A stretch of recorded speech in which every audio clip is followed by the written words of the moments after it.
My dear students, today video we discuss next colligative property of solution osmotic pressure। जैसा कि हमने previous video में देखा था elevation in boiling point, depression in freezing point. आज का जो वीडियो हम का है यह है ऑस्मोटिक प्रेशर क्या होगा और ऑस्मोटिक प्रेशर की सहायता से किसी भी अननोन मटेरियल का या अननोन सॉल्यूट का हम कैसे मोलर मास फाइंड आउट करेंगे।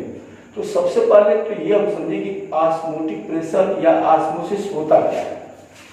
अगर हम देखें बहुत इंपॉर्टेंट टॉपिक है और ये टॉपिक आप अपने दिमाग में बैठाएंगे। सबसे पहले हम ऑस्मोसिस प्रोसेस को समझें, उसके बाद हम समझेंगे ऑस्मोटिक प्रेशर क्या होगा। मान लिया जाए अगर हमने कोई सॉल्यूशन लिया है, मान लो हमने कंपार्टमेंट लिया, यहाँ पे बीच में हमने एक एसपीएम जिसको हम कहेंगे सेमी परमेबल मेम्ब्रेन लगा दिया। और सबसे पहले समझिए कि क्या होता है। तो एक होता है परमिएबल मेम्ब्रेन। तो परमिएबल मेम्ब्रेन हम कहते हैं the membrane which are allow both solute and solvent flow of both solute and solvent from higher concentration to lower concentration is known as permeable membrane। यानी ऐसे मेम्ब्रेन जो solute और solvent दोनों को allow करे मूवमेंट के लिए, flow के लिए, कहां से high concentration to low concentration, तो उसे कहेंगे परमेबल मेम्ब्रेन। इसका बेस्ट एग्जांपल है डिफ्यूजन प्रोसेस।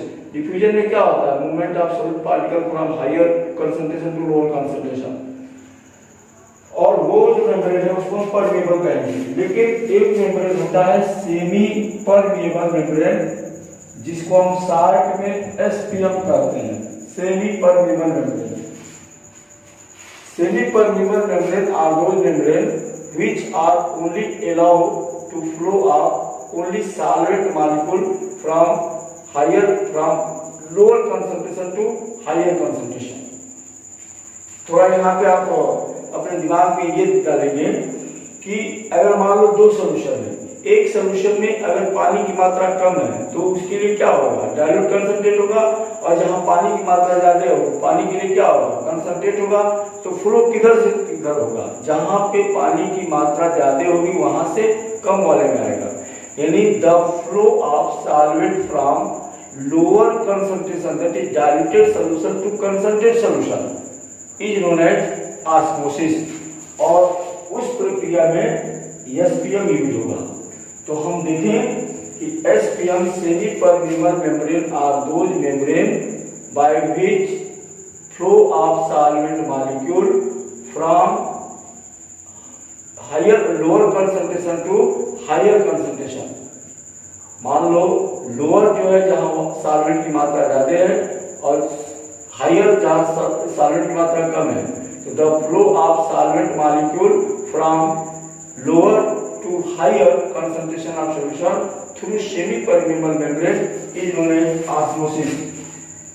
तो जो ऑस्मोसिस की प्रक्रिया होती है, हम जो एसपीएम यूज करते हैं, यह एसपीएम क्या हो सकता है, तो नेचुरल जो एसपीएम होता है या हमारा सेल वॉल भी हो सकता है, प्लाज्मा मेम्ब्रेन भी हो सकता है, गॉल ब्लैडर हो सकता है। बट आर्टिफिशियल अगर हमको बनाना हो तो आर्टिफिशियल हम कॉपर फेरोसाइनाइड का लेते हैं, सेलुलोज का लेते हैं। ये सभी आर्टिफिशियल सेमी परमेबल मेम्ब्रेन होते हैं जिनका यूज करते हैं। Copper ferrocyanide are used to prepare artificial SPM semi permeable membrane जो केवल सॉल्वेंट के फ्लो को ही अलाउ करेगा। तो अगर मान लो हमने एसपीएम ले लिया और दो सॉल्यूशन को हमने एसपीएम के थ्रू डिफरेंट किया, अगर मान लो इसका कंसंट्रेशन अगर हाई है और इसका कंसंट्रेशन लो है, तो आप देखेंगे कि यहाँ का जो सॉल्वेंट मॉलिक्यूल होगा, solvent, the flow of solvent from lower concentration to higher concentration through SPM is known as osmosis. इस प्रक्रिया को ऑस्मोसिस कहेंगे। और ऑस्मोसिस एक ऐसी प्रक्रिया है जो स्पॉन्टेनियस प्रक्रिया है। अगर हम सेमी परमेबल के थ्रू दो सॉल्यूशन को रखते हैं तो यह प्रक्रिया स्पॉन्टेनियस है, जिसमें flow of solvent from lower concentration to higher concentration चलता रहेगा। और एक प्रकार का ये क्या है, पैसिव ट्रांसपोर्ट है, यहाँ पे एनर्जी खर्च नहीं होगा। तो हमने कहा कि ये स्पॉन्टेनियस प्रोसेस है, ये अपने आप होने वाला प्रोसेस है, स्लो प्रोसेस है। बट अब अगर मान लो कि सॉल्वेंट मॉलिक्यूल अगर लोअर टू हायर आएगा, तो जो सॉल्यूशन है वह सॉल्यूशन उस सॉल्वेंट के फ्लो को रोकने की कोशिश करेगा, आने को रोकेगा। तो निश्चित है कि मैकेनिकल फोर्स डेवलप करेगा, मैकेनिकल प्रेशर डेवलप करेगा। तो वह मैकेनिकल प्रेशर ऑस्मोटिक प्रेशर कहलाएगा। इसे हम क्या कहेंगे, ऑस्मोटिक प्रेशर। और इस ऑस्मोटिक प्रेशर को हम पाई से डिनोट करेंगे। तो हमने कहा कि the pressure that is mechanical pressure exerted by solution to prevent osmosis, that is flow of solvent from lower to higher, is known as osmotic pressure, जिसको हम डिनोट करेंगे पाई से।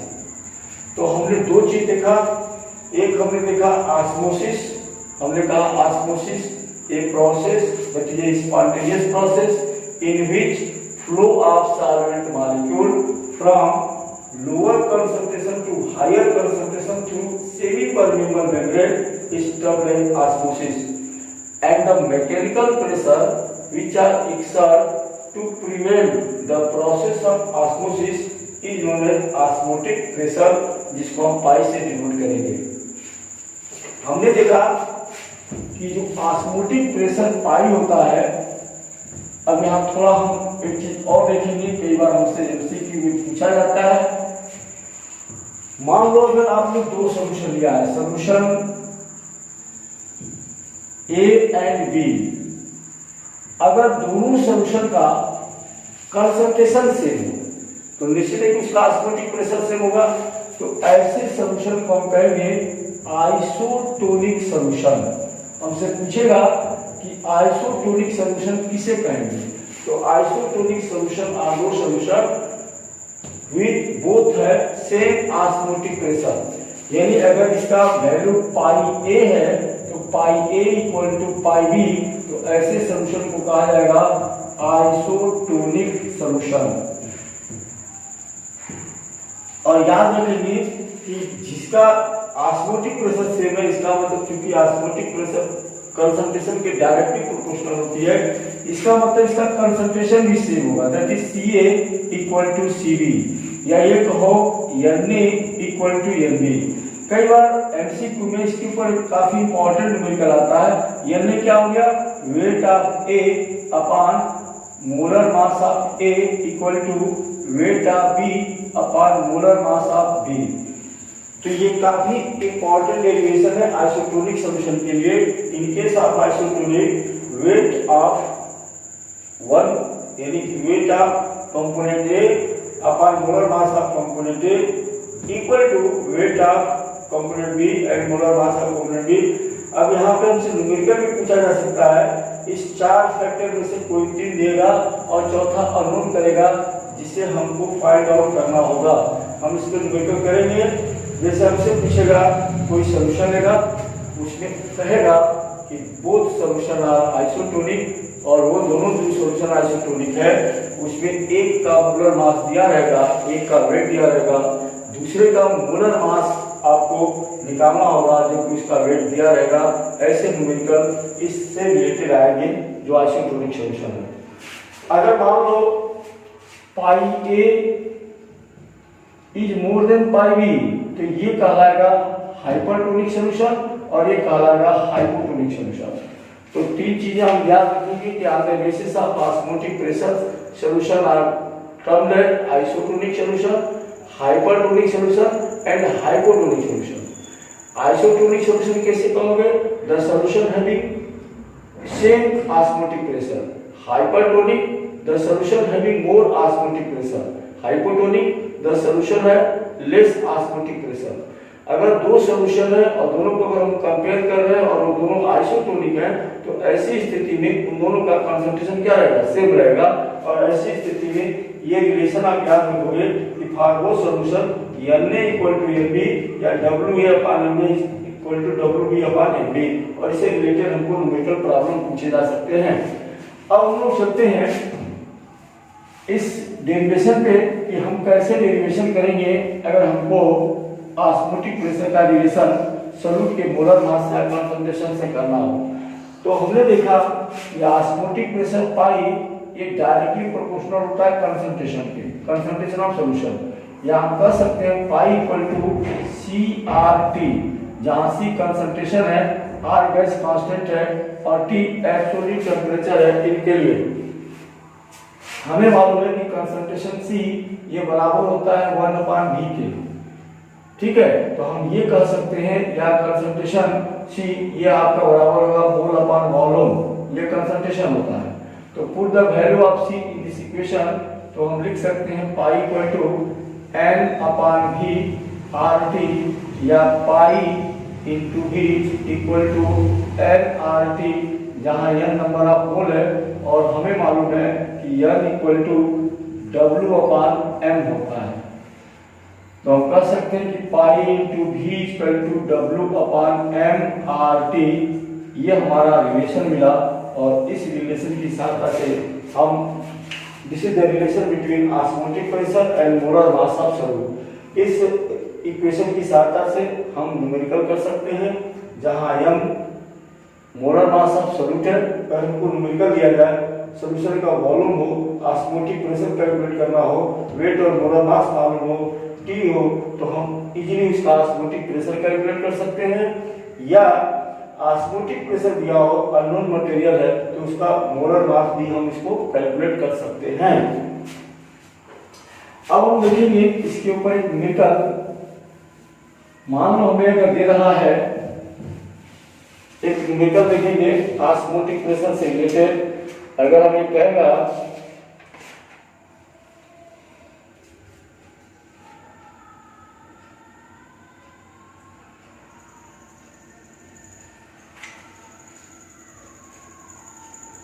कह रहा है कि calculate the osmotic pressure of solution obtain by mixing, ध्यान दें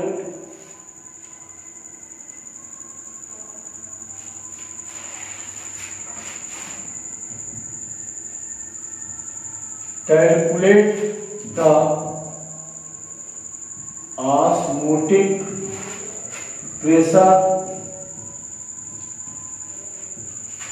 of 6% sucrose solution at 300 kelvin, sucrose solution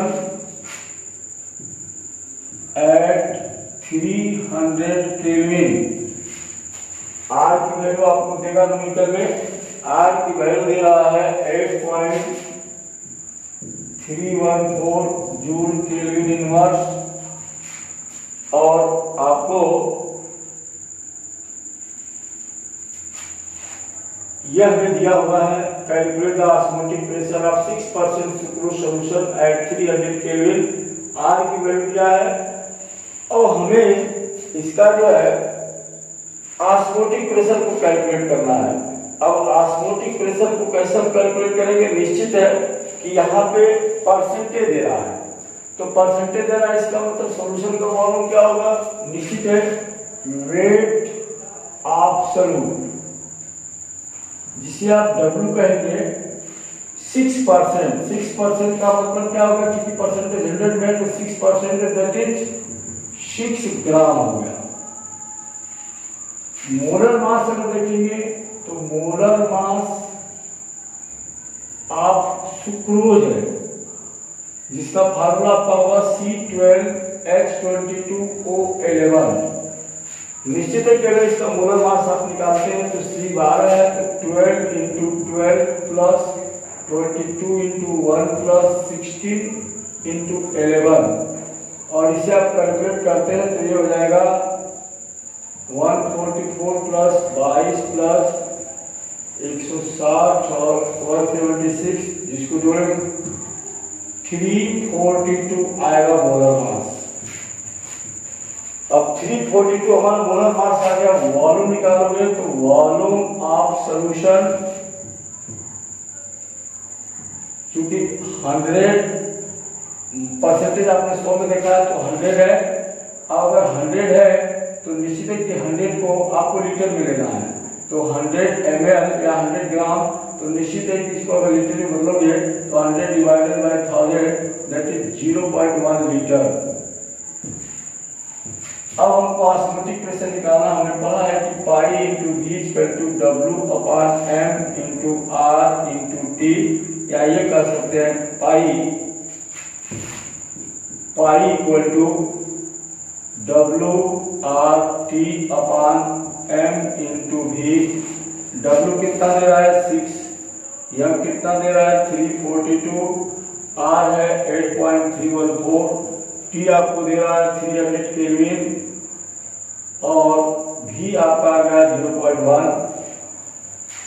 अब इसे अगर हम हल करेंगे, सबसे पहले इसको हम सिंप्लीफाई कर लेंगे, और सिंप्लीफाई अगर करेंगे और इसको हल करेंगे तो जो हमारा मोलर मास आएगा, जो ऑस्मोटिक प्रेशर निकालेंगे वो होगा 4.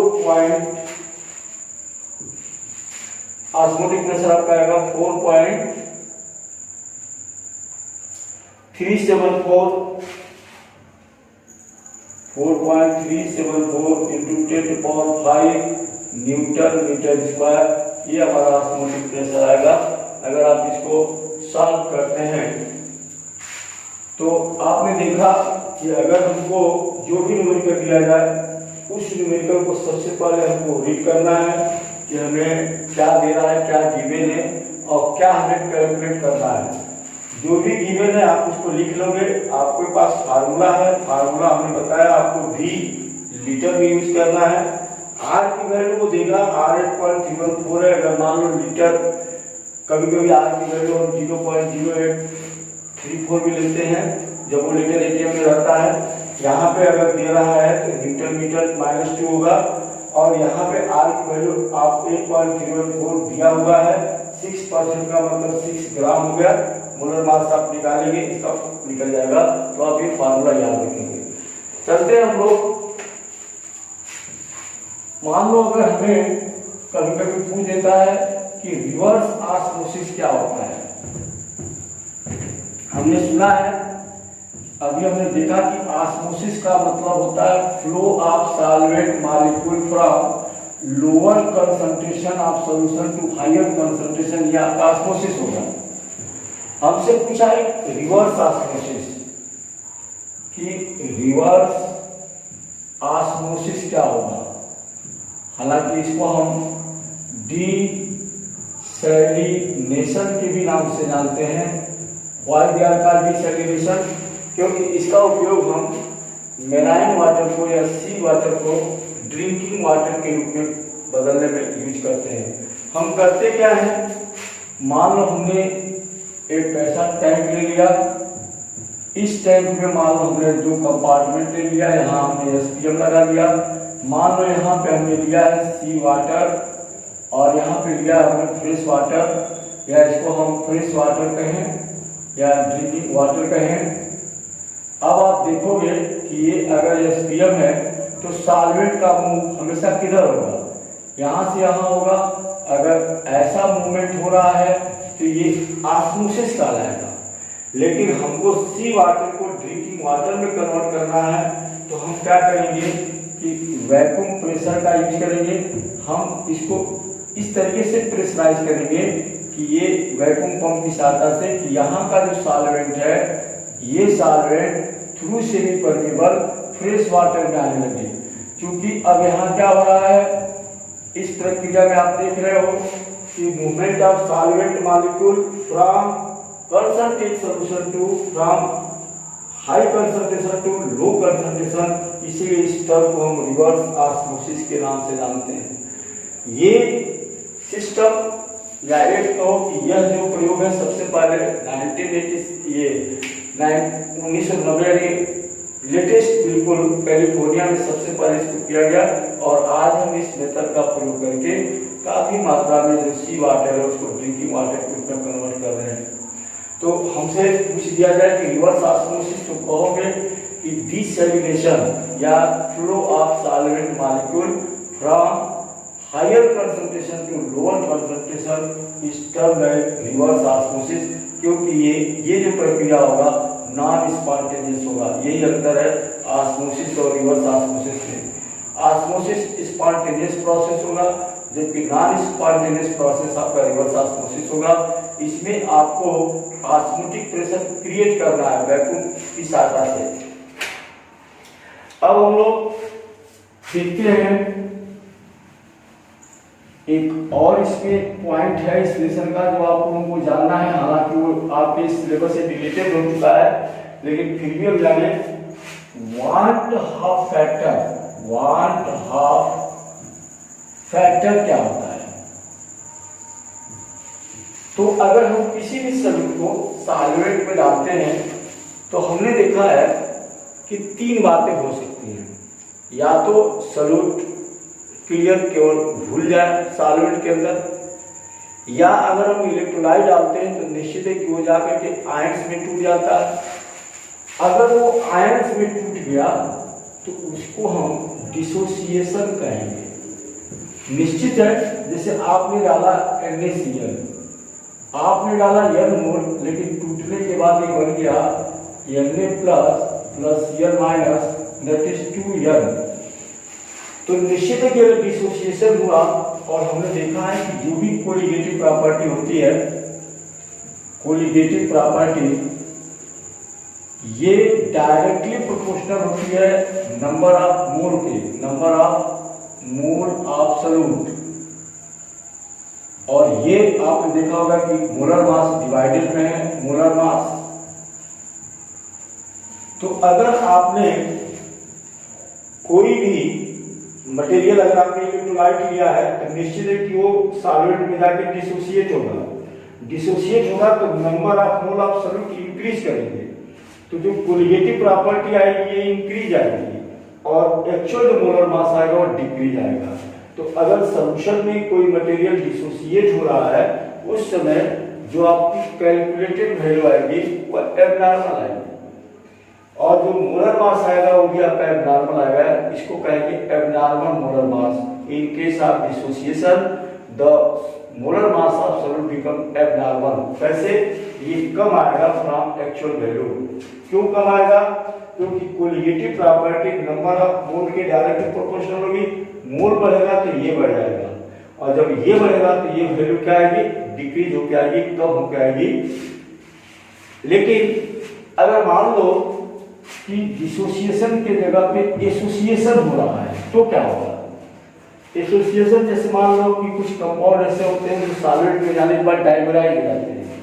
जैसे आपने देखा एस्टिक एसिड CH3COOH, इसके दो मॉलिक्यूल, उसको मान लो अगर हम N मानते हैं तो ये जो 2 मॉलिक्यूल दैट इज 2N, अब ये डाइमराइज कैसे होगा? तो आप देखोगे कि सॉल्वेंट में डालने के बाद CH3C या आपका OH, अगला मॉलिक्यूल CH3COOH, इस अट्रैक्शन की वजह से ये अब डाइमराइज हो गया। आपने लिया 2N और ये बन गया N। इस घटना को हम एसोसिएशन कहेंगे। और जब भी एसोसिएशन होगा सॉल्यूट का तो निश्चित है कि ये चूंकि नंबर ऑफ मोल कम हो जाएंगे तो कोलिगेटिव प्रॉपर्टी जो एक्चुअल होगी वो कम आएगी और मोलर मास बढ़ जाएगा। तो याद रखोगे इन case of dissociation molar mass जो सॉल्यूट का होगा, मोलर मास डिक्रीजेज, और इन case of association molar mass increases. इसी चीज को वाट आपने एक फैक्टर इंट्रोड्यूस किया, इसको करेक्ट करने के लिए उनका क्या करना था उसको हम ध्यान दें। उन्होंने कहा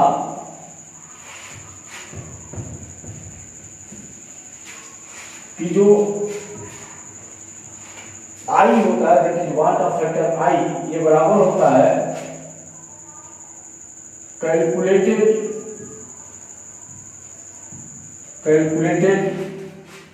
कोलिगेटिव प्रॉपर्टी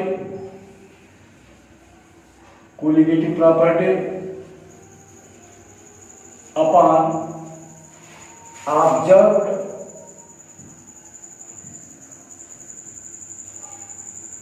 कोलिगेटिव प्रॉपर्टी।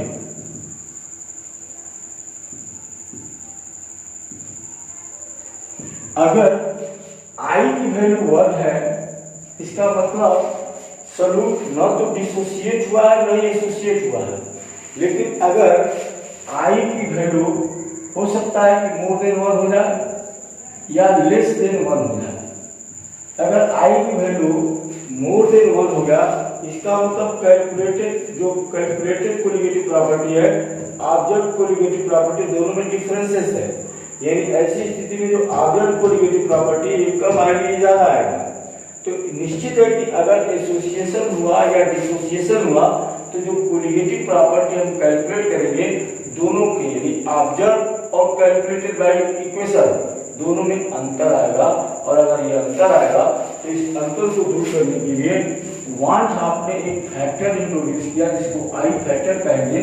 और उनका ये कहना था कि जो भी कोलिगेटिव प्रॉपर्टी है, जैसे हमने पढ़ा है, और हमने जो कोलिगेटिव प्रॉपर्टी पढ़ा है क्या है, जैसे पहला हमने पढ़ा lowering vapour pressure, relative lowering vapour pressure. तो हमने देखा है कि relative lowering pressure that is P naught minus P upon P naught equal to x2 है, मोल फ्रैक्शन ऑफ सॉल्यूट। इन्होंने कहा कि I मल्टीप्लाई कर दीजिए, that is I into x2। I हम कैसे निकालेंगे? I डिपेंड करेगा कि किस प्रकार का आपने मटेरियल लिया है। जैसे मान लो अगर हमने ले लिया AlCl3, निश्चित है ये टूटेगा तो देगा Al3 प्लस 3Cl माइनस। तो अब यहाँ कितने आएंगे? आपने लिया एक मॉलिक्यूल और बन गया 4 आए, तो अब यहाँ I की वैल्यू 4 हो जाती है। अगर आपने NaCl लिया तो निश्चित है कि ये बन के क्या देगा, Na प्लस और Cl माइनस, तो यहाँ I की वैल्यू 2 हो जाएगी। तो किस प्रकार का केमिकल आप ले रहे हो उस आधार पर हम I की वैल्यू निकालेंगे और वो I को अगर मल्टीप्लाई करेंगे तो ऐसी स्थिति में जो हमारा एबनॉर्मल कोलिगेटिव प्रॉपर्टी या एबनॉर्मल मोलर मास आ रहा है वो बिल्कुल नहीं आएगा। और इसको कहते हैं हाफ करेक्शन। दूसरा हमने कहा कि ये जो है एलिवेशन इन बॉइलिंग पॉइंट, जिसको हमने डेल्टा टीवी कहा। हमने कहा था कि delta TV equal to KB into W2 upon M2 या W अपॉन M कह दो इंटू 1000, ये हो गया आपका W2 M2 अपॉन W1। तो निश्चित है कि ये KB into W2 upon M2 that is molarity. तो इन्होंने कहा कि इसके पहले आपको I मल्टीप्लाई करना है। ठीक वैसे ही depression in freezing point that is delta Tm equal to आपका आएगा Kf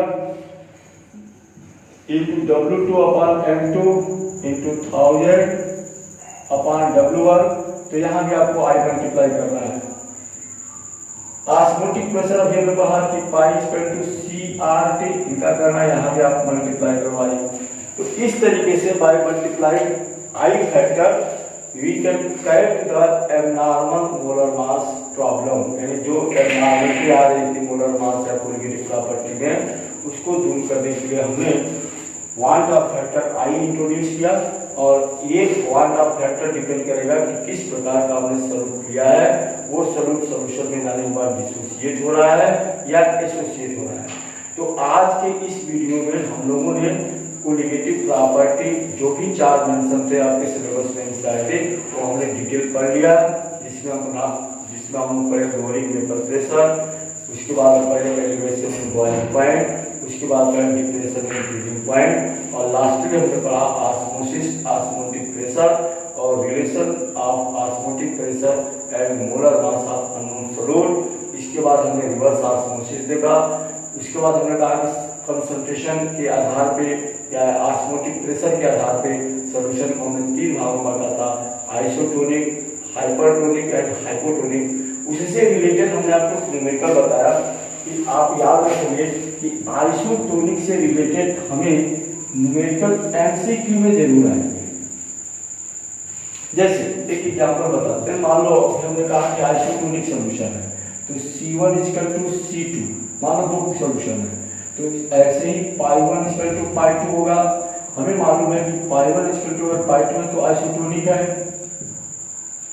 और अगर आइसोटोनिक है तो यहाँ पे number of mole that is N1 equal to N2 और N1 क्या है, ये W1/M1 equal to W2/M2।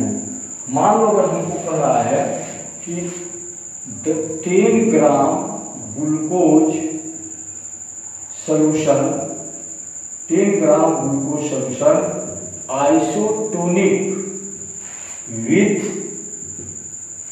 20 gram unknown solute, 20 gram unknown solution. हाँ, 10 gram glucose solution isotonic with 20 gram unknown solution, find the molar mass of unknown solute, ऐसा numerical दे दिया। हमको क्या करना है, 10 gram glucose that is W1 को हम 10 लिख देंगे अपॉन ग्लूकोज जिसका फार्मूला होता है C6H12O6, मोलर मास 180 हो जाएगा इक्वल टू W2 दे रहा है 20 और M2 अननोन है, क्रॉस मल्टीप्लाई करेंगे तो M2 इक्वल टू क्या हो जाएगा, निश्चित है कि 120/20 180 to 20/10 दैट इज यहाँ पे आ गया आपका 2 और ये आपका हो गया 360 मोलर मास हो गया।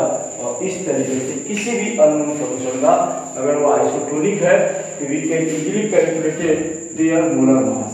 तो इस तरीके से ये जो ऑस्मोटिक प्रेशर और इससे रिलेटेड न्यूमेरिकल प्रॉब्लम हमने देखा। तो इस वीडियो से अब हम लोग का जो solution and colligative property lesson है वो कंप्लीट हो गया टू द सिलेबस। अब हम जो है अगले वीडियो में अगले लेसन के साथ मिलेंगे और बीच बीच में हम लोग MCQ से भी रिलेटेड पढ़ेंगे और ये जो है पोटेंशियल हम तभी देंगे जब आप हमको कोऑपरेट करेंगे। तो अगले हमारा वीडियो होगा न्यू लेसन के साथ। Okay, thanks.